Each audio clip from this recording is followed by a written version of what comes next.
orthodoxy. Now what is dynamic orthodoxy according to him?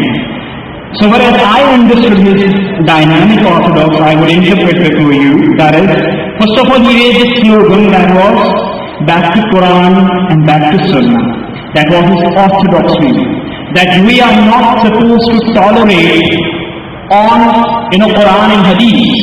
We would be taking up Quran and Hadith as our sole guidance, but with that he would take up dynamism. And dynamism, he means that he would interpret Quran and Hadith in such a way where variety, pluralism, where dynamism, where change could be articulated, could be supported, and could be put into practice. This was the version of his revisionism. Consequently, what happened afterwards?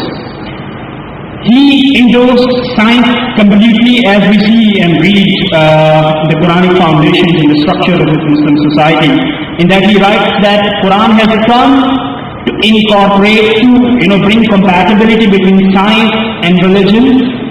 Again, he writes that science has come to bring compatibility between faith and reason.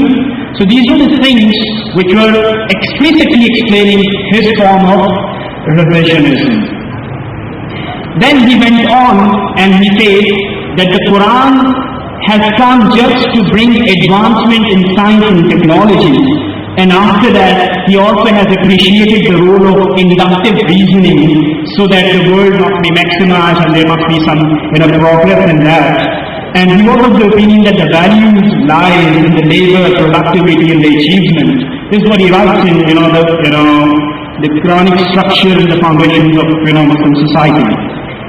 Now, he was preaching Islam, missionary work is aim of life, and he was doing a very good job. But some of the things have to be seen critically, whether they are helpful for the mission, for the cause of Islam or not. So therefore, we need to evaluate his whole work. And obviously, when we critically evaluate his work, a lot of problems come around. First of all, the work, for example, few books he has written, like 10, 11, 12, or whatever the number is, total number is. Most of them are speeches. And obviously we do not get, in what occasion, in what context he is delivering those speeches. The only work that we could say that he has written himself, and that is obviously in the writing form, the Quranic foundation, the structure of Muslim society.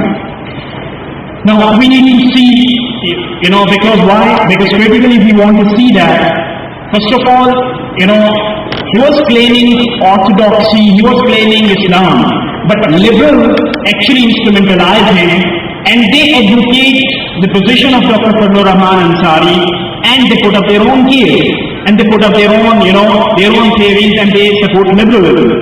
So we have to make sure that Dr. Maulana Dr.Fazlur Rahman Ansari's thought must not be instrumentalized by the liberals, because in this case they would be advocating their own positions and might be cornering Islam.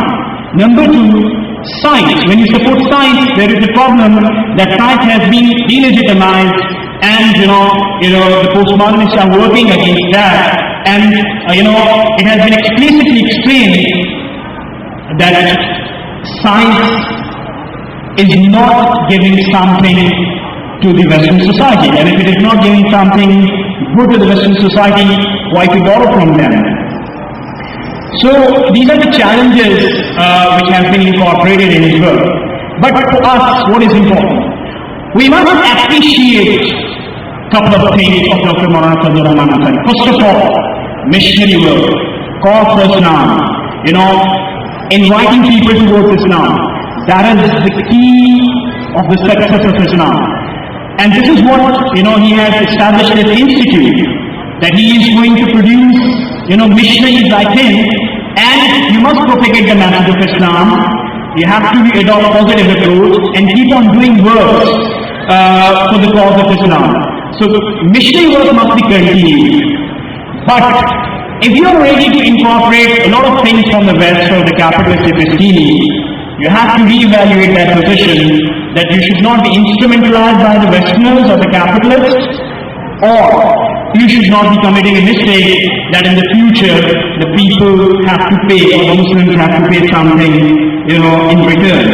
So what I say and what I, conclude over here is that his missionary work should be appreciated. He has, put everything in his efforts to propagate the message of Islam. However, it might turn out to be, good or bad, but the spirit, the sincerity, the dedication was, beyond any question. So we must keep an eye on that intention was good, sincerity was there, and he was propagating the message of Islam across the globe. But whatever the thought, that was might be, he might be determined by the historical effort.